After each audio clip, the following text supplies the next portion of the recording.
Hola, muy buenos días. Una vez más estoy con ustedes para continuar el curso de Derechos Humanos. El día de hoy nos toca analizar el impacto que sufre el artículo 33 de nuestra Carta Magna y que es en relación a los derechos de los extranjeros y también la facultad que tiene el Ejecutivo para expulsarlos del país. Anteriormente, recordarán ustedes que en el Estado mexicano lo que sucedía es que cuando el presidente de la República estima que un extranjero es pernicioso o no debe estar en el país, se le expulsaba sin previa audiencia. Y en estos casos, aunque la conducta no fuera justificada, simple y sencillamente al extranjero se le enviaba a su país. Esta conducta del Estado mexicano recibía muchas críticas de los gobiernos extranjeros y sobre todo de las organizaciones civiles internacionales e incluso también de las nacionales. Sin embargo, era una práctica común que emitía el Ejecutivo del Estado. Esto pasaba incluso sobre todo en épocas electorales, cuando por alguna razón un extranjero aparentemente se inmiscuía en temas políticos y esto, de acuerdo a nuestra Constitución, no está permitido.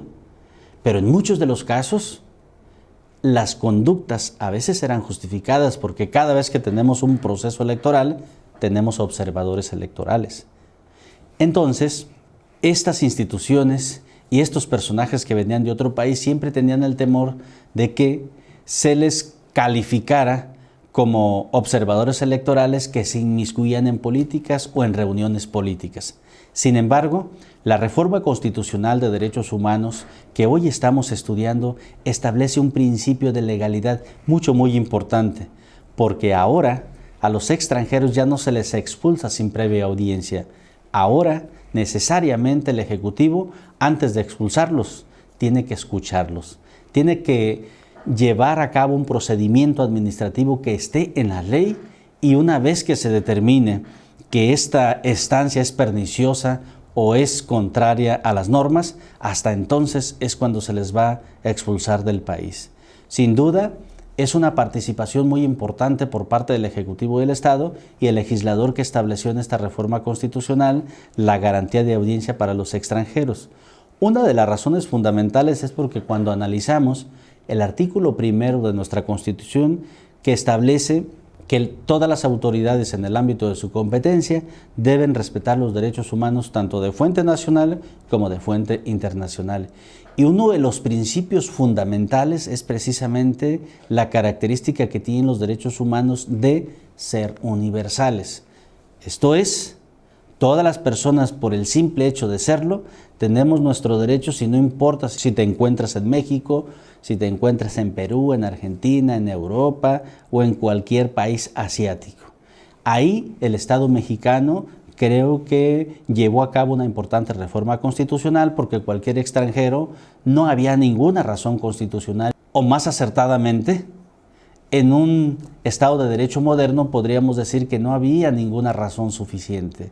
Y por eso ahora la reforma constitucional que contiene esta determinación pues es importante. Y esto ha dejado un buen sabor de boca a las organizaciones internacionales y a los gobiernos internacionales, porque ya el Estado mexicano, al introducir esta determinación en el artículo 33 de nuestra Carta Magna, pues les garantiza, cuando menos, que no van a ser expulsados de manera arbitraria o de manera discrecional como antes se señalaba. Ahora, esta determinación decíamos que se le tiene que seguir un procedimiento administrativo. Las autoridades competentes en realidad reciben una determinación por parte del Ejecutivo imputándole cuáles son las causas por las cuales éste no puede permanecer en el país. Y él tiene el derecho a la defensa. Esto es muy importante, fíjense ustedes, porque otra vez, parafraseando al artículo 1, en donde hay que respetarle esos derechos, el artículo 17 de nuestra Carta Magna e incluso el artículo 25, relacionado con el artículo 1 y 2 del Pacto de San José, establecen también una garantía de audiencia y de acceso de justicia, a tener un recurso sencillo en donde el afectado o el acusado pueda defenderse Esta reforma constitucional al artículo 33 viene a respetar esa costumbre internacional también y obligación que tiene el Estado mexicano de respetar la Constitución y los tratados internacionales, específicamente en cuanto a los derechos que en ellos se contemplan. Sin duda, este es un avance significativo en la protección de la dignidad humana y, por supuesto, que un derecho de los extranjeros que ha llegado para quedarse, bienvenido, y el Estado mexicano que se introduce dentro de aquellos países que respetan la dignidad humana a todos por igual. Hasta aquí vamos a dejar el estudio y contenido de este artículo 33 de nuestra Carta Magna y nos vemos para la próxima clase. Es cuanto.